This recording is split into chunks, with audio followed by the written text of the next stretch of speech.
Flexi cap category के कौन fund में अगर मैं 10 लाख इन्वेस्ट करूं वो भी 3 साल पहले तो 16.3 लाख के आसपास बनेंगे। लेकिन फ्लेक्सी कैप कैटेगरी के ही टॉरस फंड में मैं अगर ये 10 लाख इन्वेस्ट करूं तो मेरे पैसे सिर्फ 15 लाख ही बनेंगे। 1.3 लाख का क्लियर डिफरेंस। और हैरानी की बात पता है कि ये 1.3 लाख कम रिटर्न्स लाने के लिए मैं टॉरस को ज्यादा फीस दे रही हूँ। आप खुद देखो, कौन फ्लेक्सी कैप का एक्सपेंस रेशियो 1.67% है जबकि टॉरस का है 2.56%। ज्यादा फीस येट कम रिटर्न्स। लेकिन फ्लेक्सी कैप कैटेगरी तो बहुत फेमस है ना अमंग्स इन्वेस्टर्स, ऑलमोस्ट हर कोई इन्वेस्टेड है। ये एम्फी का रिपोर्ट कार्ड ही देख लो। इस टेबल में म्यूचुअल फंड इंडस्ट्री की सबसे पॉपुलर कैटेगरी या राइट कैटेगरी तो फ्लेक्सी कैप ही नजर आ रही है। आज इक्विटी में सबसे ज्यादा इन्वेस्टर्स का पैसा किस कैटेगरी में है? Flexi cap funds. 5.5 lakh crore से ज्यादा का AUM। सिर्फ साइज नहीं, फ्लो भी देख लो। 1 मंथ हो, 6 मंथ्स हो या पूरा 1 साल, फ्लेक्सी कैप कैटेगरी ही है जो हर टाइम फ्रेम में कंसिस्टेंटली सबसे ज्यादा नया पैसा अट्रैक्ट कर रही है।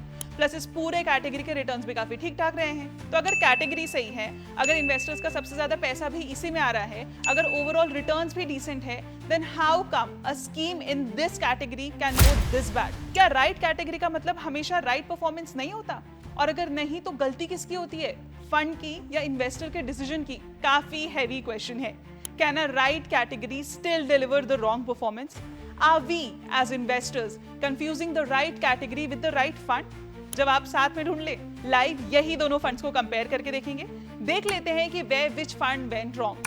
इन्वेस्टर्स को कैसे इन फंड्स की गलतियां पकड़नी चाहिए और क्या तरीका है जो इन सब चीजों से बचा जा सकता है। आखिर में अगर आप अपना हार्ड अर्न पैसा इन्वेस्ट कर रहे हो तो हम एटलीस्ट आप तक सही इंफॉर्मेशन पहुंचाने का काम तो कर ही सकते हैं। तो चलिए शुरू करते हैं with your host Swati. Let's get started. तो क्विकली सबसे पहले ये देखते हैं कि कैसे और क्या रीजन से a good scheme can go bad. Reason number 1, as we know, flexi cap fund के पास फ्लेक्सिबिलिटी होती है कि लार्ज, मिड और स्मॉल कैप में इन्वेस्ट कर सके as per the market situation. अब मान लो कि बुल मार्केट चल रहा है, मिड और स्मॉल कैप्स ऊपर जा रहे हैं, फ्लेक्सी कैप फंड ने भी वहां ज्यादा पैसा इन्वेस्ट किया जिससे रिटर्न्स भी ज्यादा नजर आए। रिजल्ट्स, इन्वेस्टर्स और अट्रैक्ट हो जाते हैं। लेकिन ऐसा भी समय आता है जब मार्केट साइकिल रिवर्स हो जाती है, वॉलेटिलिटी बढ़ती है, लेकिन फंड टाइम पे शिफ्ट नहीं कर पाता। रिजल्ट, ज्यादा drawdowns, weak risk adjusted returns. Reason number 2, fund is confused. Yes, कुछ फ्लेक्सी कैप फंड्स रिटर्न्स के पीछे इतना ज्यादा भागते हैं कि अपनी पहचान ही खो देते हैं। कभी fund almost pure mid cap जैसा बिहेव कर रहा होता है, कभी अचानक डिफेंसिव लार्ज कैप बन जाता है। इन्वेस्टर्स को समझ नहीं आता कि वो अग्रेसिव रिस्क कैटेगरी में फॉल कर रहे हैं या स्टेबल स्ट्रैटेजी में।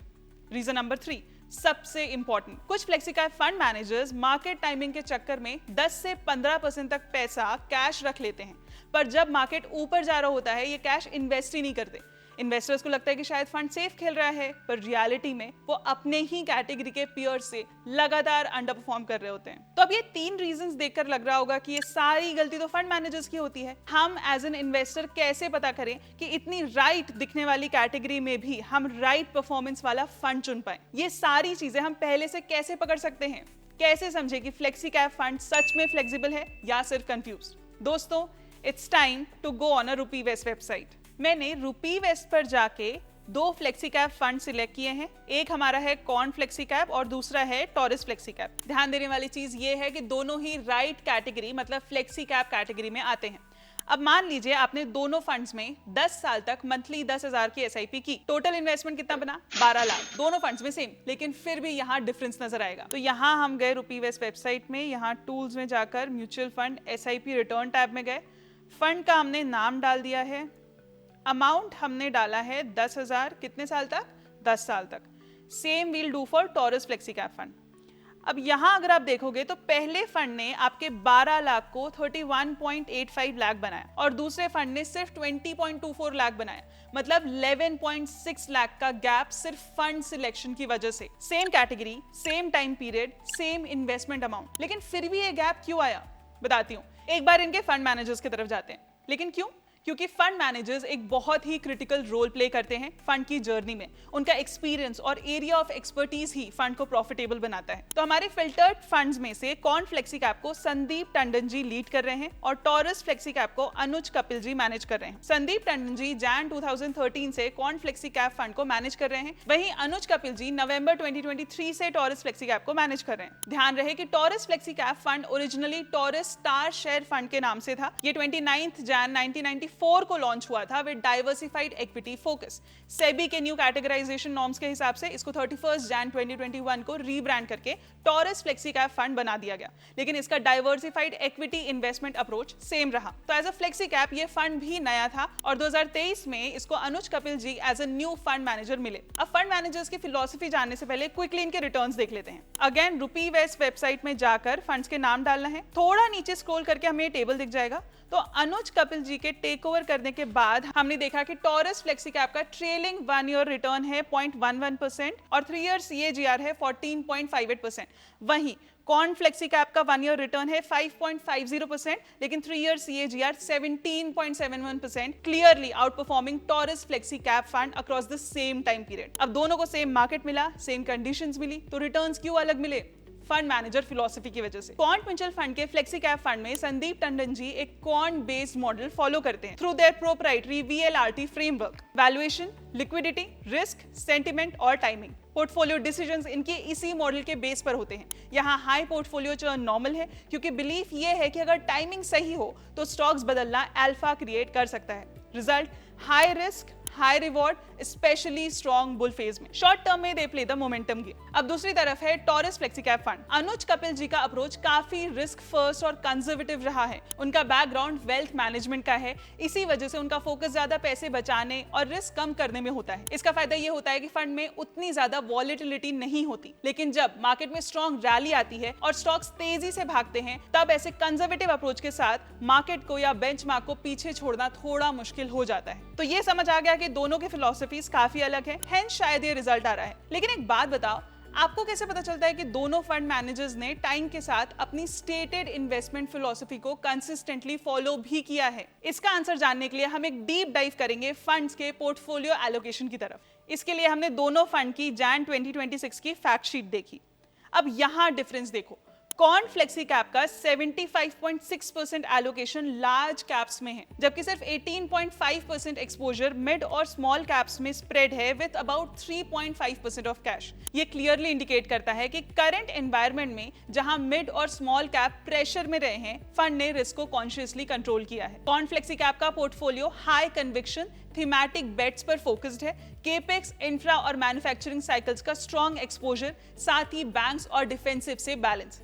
But on the other hand Taurus flexi cap का एलोकेशन कुछ ऐसा है, 62.6% लार्ज कैप और 32.3% मिड और स्मॉल कैप में है and बेयरली any cash by the way. ये एक इंटरेस्टिंग कॉन्ट्रास्ट क्रिएट करता है कि एक तरफ ऐसे फंड मैनेजर हैं जो अपने प्री डिफाइंड मॉडल और फ्रेमवर्क को फॉलो कर रहे हैं, और दूसरी तरफ एक फंड मैनेजर ऐसे हैं जो रिलेटिवली वीक मार्केट एनवायरनमेंट में भी मिड और स्मॉल कैप में हायर एलोकेशन के साथ इन्वेस्टेड रहना चूज कर रहे हैं, वो भी मिनिमल कैश के बफर के साथ। लगभग 33% फाइनेंशियल सर्विस और 10 to 11% हेल्थ केयर और FMCG एलोकेशन के साथ पोर्टफोलियो डिफेंसिव रहा, जो 2025 में मिड स्मॉल कैप के प्रेशर के बीच रिस्क कंट्रोल के लिए अलाइन था।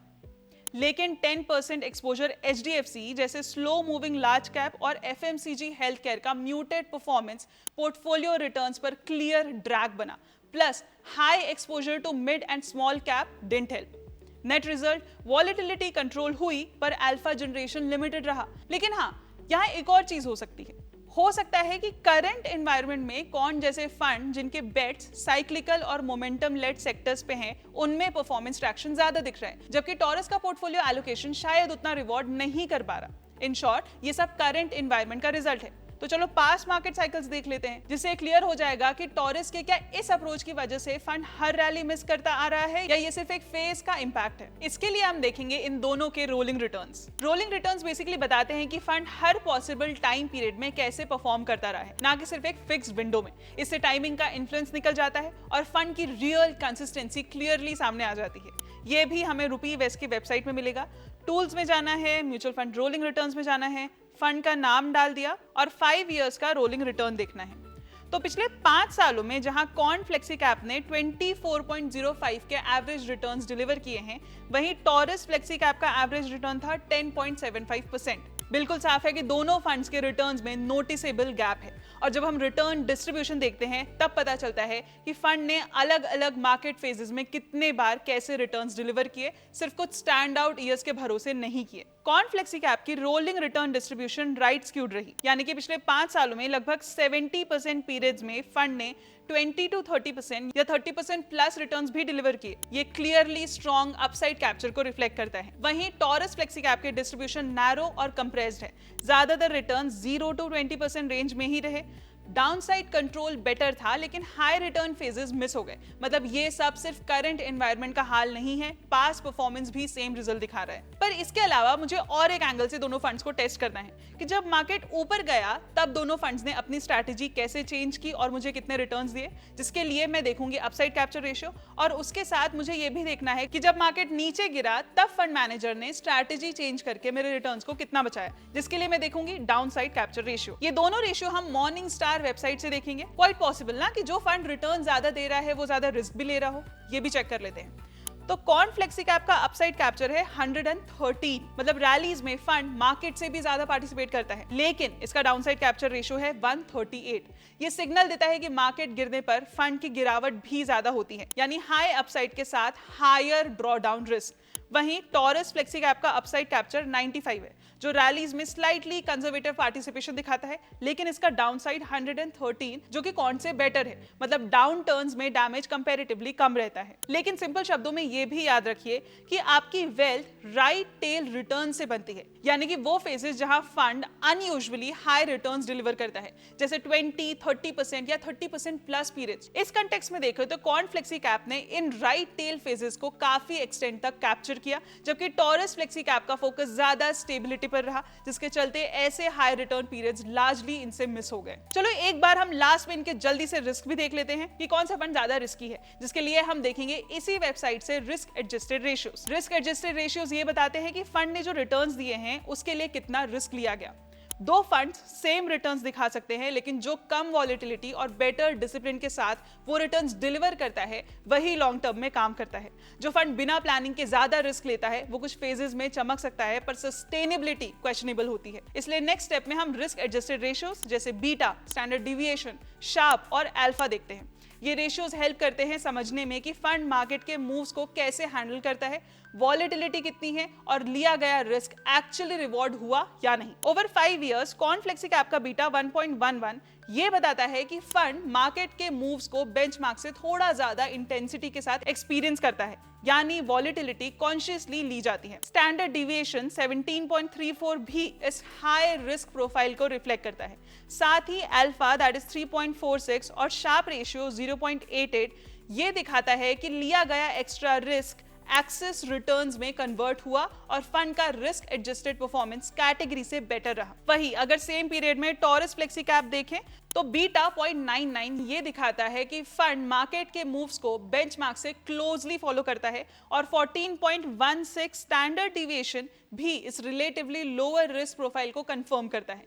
लेकिन अल्फा -2.87 और शार्प रेशियो 0.54 क्लियरली बताते हैं कि इतना कंट्रोल रिस्क लेने के बावजूद फंड से ना तो एक्सेस रिटर्न ना रिस्क एडजस्टेड रिटर्न्स जनरेट हो पाए as compare to the category average. इसी के साथ ही यहाँ एक्सपेंस रेशियो के एंगल भी क्लियर करते हैं। कॉर्न फ्लेक्सी कैप का एक्सपेंस रेशियो है 1.67% और टॉरस का है 2.56%, जो हमने स्टार्टिंग में देखा था। फिर भी लोअर कॉस्ट कॉन्ट ने बेटर परफॉर्मेंस डिलीवर की, जबकि higher cost Taurus gap close नहीं कर पाया।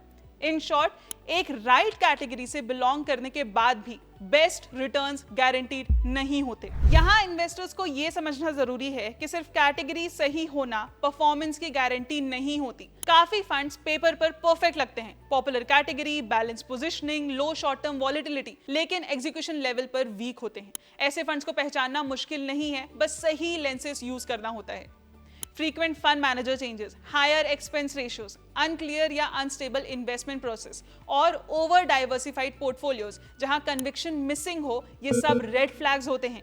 सरफेस पर ये फंड सेफ या स्टेबल लग सकते हैं क्योंकि डाउनसाइड थोड़ा कंट्रोल्ड होता है, पर इसका हिडन कॉस्ट होता है अपसाइड सैक्रिफाइस। लॉन्ग टर्म में ऐसे फंड्स बेंचमार्क को कंसिस्टेंटली बीट नहीं कर पाते और वेल्थ क्रिएशन धीरे धीरे स्टॉल होते जाता है। इन्वेस्टर को सिर्फ एनुअल रिटर्न्स या स्टार रेटिंग पर नहीं रुकना चाहिए, बल्कि ये देखना चाहिए कि फंड रोलिंग रिटर्न्स में कितनी कंसिस्टेंसी दिखाता है, अल्फा जनरेट कर रहा है या नहीं, और पोर्टफोलियो डिसीजन प्रोसेस ड्रिवन है या सिर्फ मार्केट के पीछे रिएक्ट कर रहे हैं। यहीं से एक इंपॉर्टेंट लेसन निकलता है, सेम कैटेगरी के अंदर भी रिटर्न्स ड्रामेटिकली अलग हो सकते हैं।